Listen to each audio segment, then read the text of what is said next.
The peas have popped up and the carrots. Fantastic when things work. Unfortunately, the bunching Nabucco onions didn't work and there's some footprints through here. I don't know what happened. Did someone chase their ball through the garden?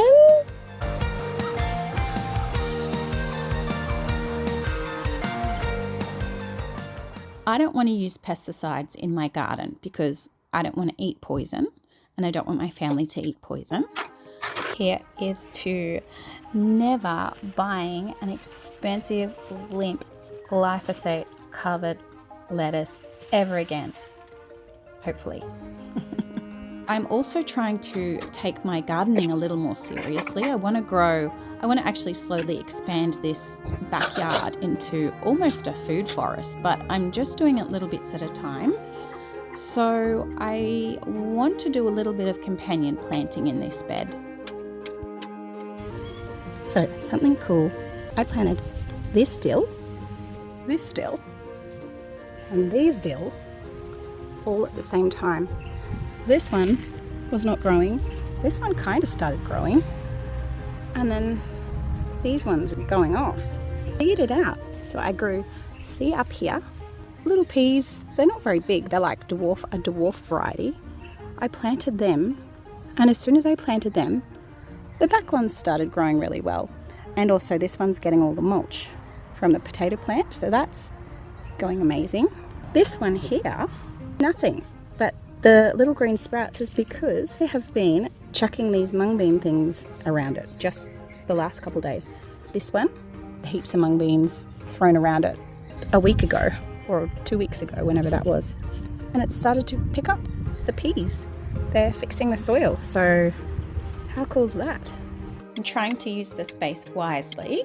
So I'm popping some trellis up at the back of this bed and the ones behind it. I've got my trusty bucket of dirt. Because it's 2026 and everything costs a fortune, I make these beds out of cardboard on the ground, and then whatever food scraps I have, I keep, and then I chuck them over the top, and then I put grass clippings over the top. So the reason I'm putting the soil down where I'm planting the seeds is so that the seeds have somewhere to germinate. First up, we've got Massey gem peas. I'll put them in all along the back.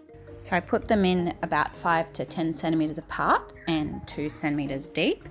Here is where I realized I was standing right on the potato that I just planted from a seed potato the week before. Anyway, I was listening to Hugh Richards a while ago, and so instead of just putting one pea seed in, I put a couple in each hole. When my peas are in, because I make these gardens out of grass, they do sink. So I'm going to boost this up a little bit, put a little bit of grass just here before I plant my other plants. This is not a bad thing. This is just the grass decomposing, which makes for good soil. And also, while I'm here, I'm going to mound up some sugarcane mulch around my potatoes. Hopefully that helps me get more potatoes. So I'm just putting the dirt down for the Nabucco onions. And the reason I'm putting them here is because when they're next to the potatoes, apparently they will protect the potatoes. The scent of the onions will repel pests, and also the onion roots are not very deep, so they don't compete for space with the potatoes. Here's the little seeds here, and I'm just going to sprinkle them quite liberally over the top of the dirt channel that I made, and then I'm going to cover the seeds with a light sprinkling of soil. Now we've got the Paris market carrots. So normally I wouldn't put carrots in a bed like this that's so low to the ground and that's made of grass, because the roots need to grow in. But because Paris market carrots grow like golf balls, I'll just put a decent amount of soil down and hopefully they can grow inside of that. And the reason I've decided to put carrots next to the Nabucco onions was kind of similar to the potatoes. They protect the carrots from diseases because of the strong scent. I'm going to put a little bit more soil on, just so that I've got a decent amount for the carrot to grow in. I've got Paris Market carrots, little tiny seeds. I'm just going to put them in about 1 centimetre deep, 2 to 5 centimetres apart. We'll just make little holes. Soil, it's not the best, but it's what we're working with. They're so tiny. How do I drop them in there? Just doing the best here. Hard to get them in the holes because they're so little. So after I've done that, I'm just dropping some soil over the top, giving it a slap, firming it down. So now I just got to put maybe 4 oak leaf lettuces across the back and we'll be done. So I'm just putting 4 little mounds of dirt because that's about how much room the lettuces will need. So I've got green oak leaf lettuce, tiny little seeds, so I'll just put them in fairly shallow and just cover them up with dirt. All done in here. I've got my Nabucco onions, Paris Market carrots, which are little round ones, oak leaf, green lettuce, and my peas right across the back. As the day draws to a close, put my hose on the misting setting and give them a good water in, trying not to dislodge all the tiny little seeds that I planted. I was just watering my little plants this morning, thinking again, like I often do, what if they don't work? And I was thinking I've definitely killed the potato by stepping on it and forgetting it was there. But look what I spotted this morning.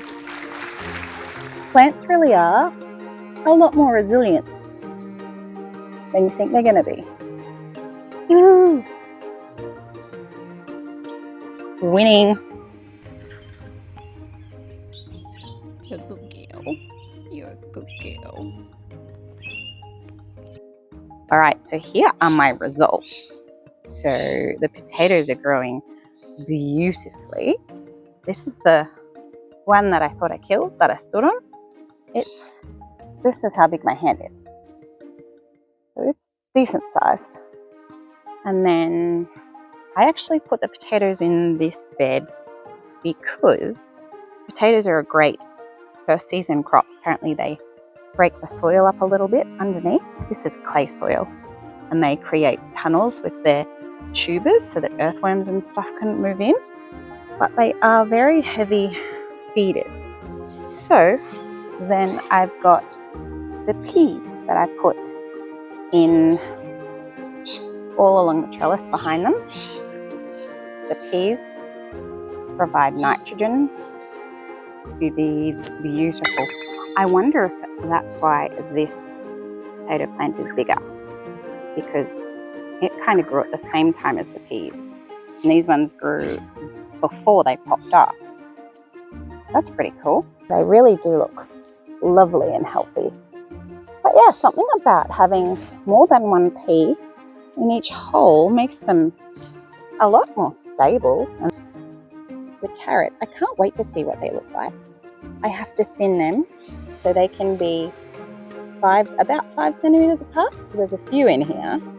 So instead of pulling them out and disturbing the roots, I'm just gonna cut off, I hate doing this because I like to keep them, trim off the top. The bottom will get reabsorbed, it's fine. About 5 centimeters apart for these Paris Market carrots, apparently. And my one little lettuce over here, which will also be getting nitrogen from the pea. I may have not watered it very well because they're just like a little handful of dirt. They do need to be kept moist. These are probably better because it was in a big row. Maybe next time I'll do that. And then I've got my onions here. Just kidding. I've got some weeds here. Hey, whose fault is that? Whose fault is that? It's her fault. She ran through it, didn't you? You ran through it, but that's okay. That's okay. this. This is the culprit. And I know that the I know the advice is not to put, I know my onions didn't work anyway, but I know the companion planting advice is, are you serious? Not to put onions, which are non-existent in here anyway, and peas in the same bed, but I figured there's enough room in here. And plus, I had a look on Reddit and a lot of people do it and they reckon it doesn't affect it at all. So I thought I'd just do it. But look at this. Look. Pretty excited.